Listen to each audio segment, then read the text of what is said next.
आवाज़ India TV में आपका स्वागत है। इस वक्त हम बस्ती में हैं, यूपी में, और हमारे साथ में डॉक्टर आलोक रंजन वर्मा जी हैं, जो बस्ती सदर विधानसभा से बीएसपी के प्रत्याशी हैं। Doctor Alok Ranjan Verma doctor BK Verma के पुत्र हैं, और डॉक्टर बीके वर्मा, जैसे कि आप जानते हैं, कि अपनी समाज सेवा के लिए काफ़ी प्रसिद्ध हैं। और डॉक्टर साहब, आपका बहुत बहुत स्वागत है। और मेरा सबसे पहला सवाल यह है कि समाज सेवा में आप भी अपने पिताजी के ही नक्शे कदम पर आगे जा रहे थे, और अचानक आप राजनीति में आए, और एकदम 30 साल की उम्र में बहन जी ने आपको यहाँ से टिकट दे दिया। जी जी, ये सर हमारा बहुत ही सौभाग्य की बात है कि बहन जी ने हमको आशीर्वाद दिया।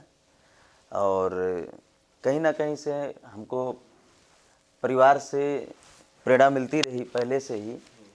और चूँकि हमारा परिवार समाज सेवा का काम शुरू से करता रहा, पिताजी तो हमारे पूरे परिवार के लिए शुरू से समर्पित रहे। और कहीं ना कहीं से पूरा परिवार, चाचा जी, हमारे बाबा, सब लोग समाज सेवा का ही काम किए। और जिससे प्रेरित होकर के हम भी, मन में तो इच्छा पहले से थी, लेकिन जब हमको सही प्लेटफार्म मिला, क्योंकि इससे अच्छा प्लेटफार्म हमको लगता है नहीं हो सकता राजनीति के लिए। क्योंकि बहन जी का कार्यकाल तो सबने देखा है कि जो प्राथमिकता बहन जी की थी कि भ्रष्टाचार मुक्त, और अपराधी का तो पूछिए मत, किस तरह से कांपते थे। और जो बहन जी ने शिक्षा के लिए काम किया, आज तक उतना कोई नहीं कर पाया। बहुत सारी सरकारें आई गईं, और मौजूदा हालत में आप लोग देख ही रहे हैं शिक्षा और स्वास्थ्य की क्या स्थिति है। एक कोरोना में ही अगर बहन जी के बनाए हुए अस्पताल ना होते तो शायद संभव नहीं था कि जो सेवा हो पाई ये भी आज की मौजूदा गवर्नमेंट कर पाती। जी, बिल्कुल सही बात कही आपने कि जिस तरह से शिक्षा और स्वास्थ्य पे मायावती जी ने कार्य किया, उसका ही एक ये देखा जा सकता है परिणाम, कि उसके रिजल्ट्स जो है कोरोना समय में हमने देखे।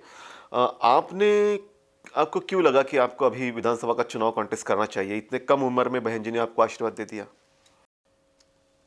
अब चूँकि समाज में जो हम देख रहे हैं कि ना तो शिक्षा के प्रति, अभी हम बहुत छोटी सी घटना बताएं जो हमारे साथ बस्ती में, कि नाम तो बड़े बड़े दिए गए, लेकिन अगर खेल हो रहा तो ना तो कहीं खिलाड़ी हैं।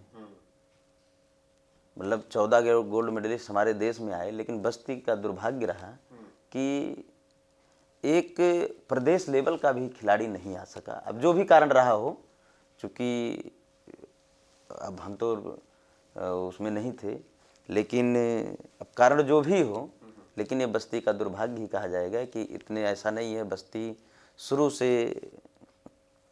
विद्वानों का और राजनीतिक गढ़ रहा है।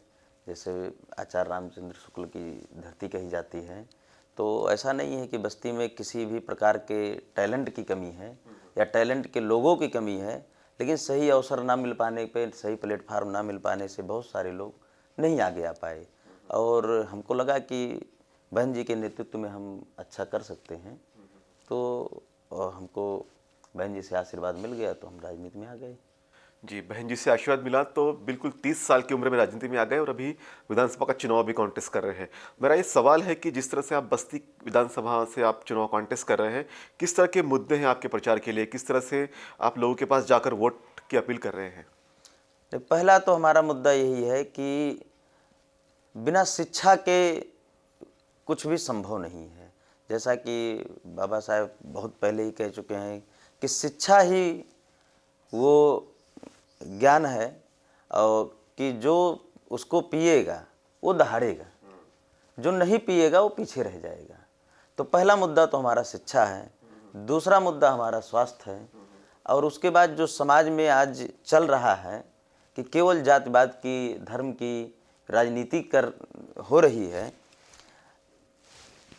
हमारे हिसाब से ये मानव समाज के लिए, मानव जात के लिए बहुत उचित या उत्तम नहीं है। तो हमारा मुद्दा तो यह है कि मानव जात के लिए जो भी कार्य सही हो, उन्हें वही हमारा सही मुद्दा है, जिसमें सबका विकास, जैसा बहन जी का पहले से ही नारा रहा है, सर्वजन हिताय सर्वजन सुखाय के ही निर्देशों पे हम अपना मुद्दा रख रहे हैं। यस, एक युवा नेता कैसा होना चाहिए? आप देख सकते हैं कि उनका विजन बिल्कुल साफ है, स्पष्ट है कि शिक्षा के ऊपर उनका काफ़ी फोकस है और वो चाहते हैं कि इनके प्रदेश के, इनके विधानसभा के युवा जो है या जो लोग हैं वो शिक्षित हो, आगे बढ़े और इसी तर्ज पे जो है उनके विकास के मुद्दे हैं। ये बहुत अहम बात है कि एक युवा इस तरह से सोचता है कि उनका विकास का मुद्दा शिक्षा होना चाहिए, धर्म की राजनीति नहीं होनी चाहिए, नफरत की राजनीति नहीं होनी चाहिए। तो इस तरह के ही युवा की ज़रूरत आज देश को है। मैं ये जानना चाहता हूँ कि जिस तरह से प्रदेश में कहा जा रहा है कि फ़र्क साफ है, एक नारा दिया जा रहा है और कहा जा रहा है कि पूर्व की सरकारों में जो है काफ़ी भ्रष्टाचार था, काफ़ी गुंडागर्दी थी, कई तरह की बातें कही जा रही है और कहा जा रहा है कि ये सरकार जो है विकास की राह पे है। आप क्या सोचते हैं? नहीं, बिल्कुल जो आप सही कह रहे हैं वो बिल्कुल सही है। क्योंकि आज कभी समय था कि जवानों का देश कहा जाता था, किसानों का देश कहा जाता था, विज्ञान का देश कहा जाता था, लेकिन आज मौजूदा हालत में किसान भी मारे जा रहे हैं। आपको पता ही हुआ, साल के ऊपर हो गया, 1 साल से ज़्यादा हो गया, आंदोलन चल रहा है। तो कहीं ना कहीं से किसान भी पूरी तरह से परेशान है। जवान भी कई देखिए मैदान में आए और उनको किस तरह से उनकी बोलती बंद कर दी गई। और जब शिक्षा नहीं होगा, बच्चों का सही प्लेटफार्म खेलने के लिए नहीं मिलेगा, स्वास्थ्य नहीं सही होगा, तो कहीं ना कहीं से हमारे देश का वैज्ञानिक रूप से भी हमारा देश पीछे जाएगा। और अगर देश को आगे ले जाना है तो ये तीनों नारा होना चाहिए, जय जवान, जय किसान, जय विज्ञान, जो कि आज इस सरकार में इस नहीं है। सरकार के का ये मुद्दा नहीं है। अगर हम डीपली जाएंगे तो केवल जो मुद्दे हैं वो सारे लोगों को पता है कि धर्म को अगर छोड़ दिया जाए तो ना तो कहीं विकास है, ना कहीं आवास है, ना कहीं। बाकी हम तो गांव में जा रहे हैं, स्वच्छता का बहुत सारा अभियान चलाया गया, लेकिन कोई ऐसा गांव, कोई ऐसा गली नहीं है जहाँ पे स्वच्छता दिखी हो। या जो कि ये अभियान सबसे पहले गाडगे जी का था, संत गाडगे जी का, जिनका आज कहीं कोई नाम नहीं ले रहा है, लेकिन वास्तविक रूप से पहला नारा उन्होंने ही दिया था और स्वच्छता का अभियान उन्होंने ही चलाया था। और लेकिन उसको बहुत सारा ध्रुवीकरण करके अलग अलग लोगों ने अपना नाम दिया और कहीं ना कहीं से बहन जी के नारे को ही लोगों ने कॉपी करके अपना नारा बनाया। तो इस देश का इतिहास रहा है कि जो विकास पुरुष रहे हैं उनका एकीकरण कर करके उनको केवल एक पर्चे के रूप में या स्तंभ के रूप में घुमाया जा रहा है, ना कि उनके विचारधारा को घुमाया जा रहा है या उनके कार्यों को बताया जा रहा है। जी, मैं ये जानना चाहता हूँ कि जिस तरह से आपने अपनी सारी विजन सामने रखा, अपनी भावनाएं व्यक्त की, जिस तरह से हम देखते हैं मीडिया में कि ये कहा जा रहा है कि बीएसपी कहीं रेस में नहीं है और जबकि हकीकत यह है कि बीएसपी ग्रास रूट पे काफ़ी मजबूत होती है। 2007 में भी हमने देखा कि बीएसपी के बारे में यही कहा जा रहा था, लेकिन तब पूर्ण बहुमत के साथ बीएसपी सत्ता में आई थी। तो आपको क्या लगता है, जिस तरह से ये कहा जा रहा है कि बीएसपी कहीं नहीं है, मीडिया में ये दिखाया जाता है, ग्रास रूट पे आप किस तरह से देखते हैं बीएसपी के काम को? नहीं, अगर वास्तव में बात किया जाए तो एक्चुअल में बीएसपी के अलावा ग्रास पे कोई है ही नहीं है। भाई ये कौन कह रहा है? ये मीडिया है तो कह रही है। और मीडिया किसकी है? मीडिया क्यों हमारी बात करेगी? भाई मीडिया हमारी बात क्यों करेगी? और आप आम जनता में जाइए, पब्लिक में जाइए। अभी हम आपको उदाहरण तौर पे बताएं, बस्ती में 29 दिसंबर को सतीश मिश्रा जी का रैली हुआ था, जो कि उस दिन मौसम बहुत खराब था। हाँ। बारिश भी बहुत थी और सर्द भी बहुत था। और बस्ती में बीएसपी की कोई भी रैली हुई है, जो भीड़ उस दिन देखने को मिली कि हमारे तमाम पार्टियों ने बहुत सारी रैली, गवर्नमेंट का भी पैसा खर्च करके कराया, बहुत सारे आर्टिफिशियल भीड़ इकट्ठा की गई, किसी न किसी नाम को रख करके, किसी न किसी सरकारी प्रोग्राम को दिखा करके।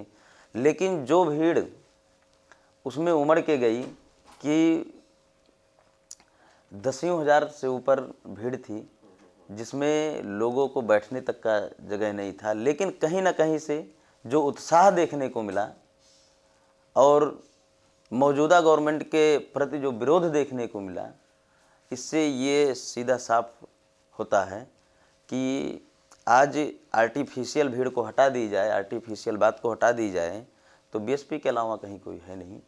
और बाकी जनता आपके सामने फैसला देगी ही, बहुत दिन नहीं है, बहुत कम समय में आपके सामने आएगा कि क्या सही है। बाकी तो अब मीडिया आप हैं।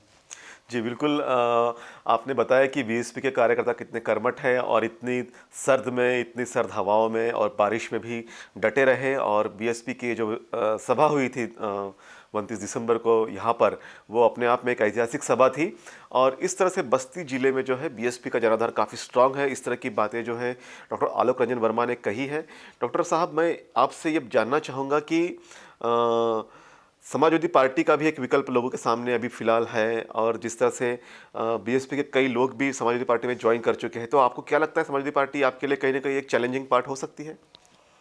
नहीं, ऐसा ये तो निर्णय आम जनता करेगी, लेकिन जो आप बता रहे हैं विकल्प, विकल्प हमेशा आदमी वही चुनता है जिसमें उसका भविष्य हो, उसके बच्चों का भविष्य हो, हमारा भविष्य हो, हमारे लोगों का भविष्य हो, जो मानववादी सोच की बात करे, ना कि भ्रष्टाचार की बात करे, गुंडाराज की बात करे। और आज हमको बताने की ज़रूरत नहीं है जी, ये सब के सामने है कि कौन डर रहा है और कौन। समझौते तो बहुत लोग करते हैं, बहन जी ने कहीं पे अपने विचारधारा के साथ कोई समझौता नहीं किया है, ना अपनी राजनीति के साथ कहीं समझौता किया है। तो ये तो मुद्दा साफ है कि मजबूत कौन है, कमज़ोर कौन है, ये हमको कहने की ज़रूरत नहीं है। तो डॉक्टर साहब, मेरा अंतिम सवाल आपसे ये है कि आपने जो इस अब तक की जो बातें कही, आपने अपने व्यक्तिमत्व के बारे में, अपने लोगों के बारे में अपने विचार रखे। मैं ये जानना चाहता हूँ कि अगर आप विधायक चुनकर आते हैं तो बस्ती के विकास के बारे में आपने क्या सोच रखी है, क्या विजन है आपका? सर, सबसे पहले तो हमने जैसे बताया कि बिना एजुकेशन के कुछ भी संभव नहीं है, और सर्वांगीण विकास तभी हो सकता है जब हमारा स्वास्थ्य सही हो, शिक्षा सही हो, मानसिक रूप से सही हो, हेल्दी हो। तो इस सारे चीज़ों के लिए अच्छा प्रयास किया जाएगा कि जो जिन चीज़ों के लिए अभी तक हमारा ज़िला कहीं ना कहीं से वंचित रह गया, चाहे वो इंजीनियरिंग के लिए हो, अभी तक बस्ती ज़िले में कोई भी इंजीनियरिंग कॉलेज नहीं है। अच्छा। गवर्नमेंट या प्राइवेट कोई नहीं है। दूसरा, अभी कोरोना काल में चाहे वो मेडिकल कॉलेज की बात कर लें या जिला अस्पताल की बात कर लें या जितने भी गवर्नमेंट की सुविधा हैं, कोरोना काल में एक भी वेंटिलेटर बस्ती ज़िले में नहीं चल पाया। ये बस्ती ज़िले का दुर्भाग्य रहा कि मौजूदा सरकार ने व्यवस्था नहीं कर पाई। तो इन सारे मुद्दों को हम लेकर के और कोशिश करेंगे कि हर व्यक्ति तक वो सुविधा पहुंचाई जा सके जो हर व्यक्ति का मूल अधिकार है, उसकी ज़रूरत है, चाहे वो स्वास्थ्य हो, शिक्षा हो, या और बहन जी के कार्यों में पहले भी आप लोगों ने देख ही चुका है कि चाहे वो आवास का मामला हो या फिर स्वच्छता का हो या लाइन आर्डर का हो या महिलाओं की सुरक्षा की बात की जाए या बालिकाओं की पढ़ाई की बात की जाए, तो ये सारे मुद्दे हम कवर कर करके और लोगों की सेवा करेंगे। बिल्कुल, एक बहुत ही नेक और निहायती सोच इस युवा के माध्यम से हमने देखी कि ह्यूमन डेवलपमेंट की बात करते हैं। अब तक जो हम लोग मिले हैं उसमें से इस युवा का जो एक नज़रिया है समाज के प्रति देखने का, कि शिक्षा हो, स्वास्थ्य हो, रोज़गार हो, बच्चों की शिक्षा हो, और ह्यूमन डेवलपमेंट पे सबसे ज़्यादा फोकस इनका है। और एक बहुत ही होनहार और प्रतिभावान युवा जो है, जिन्हें बीएसपी ने बस्ती से टिकट दिया है। हम आपके लिए मंगल कामनाएं व्यक्त करते हैं। आप हमारे बीच में आए, हमसे बातें की, इसके लिए आपका बहुत बहुत धन्यवाद।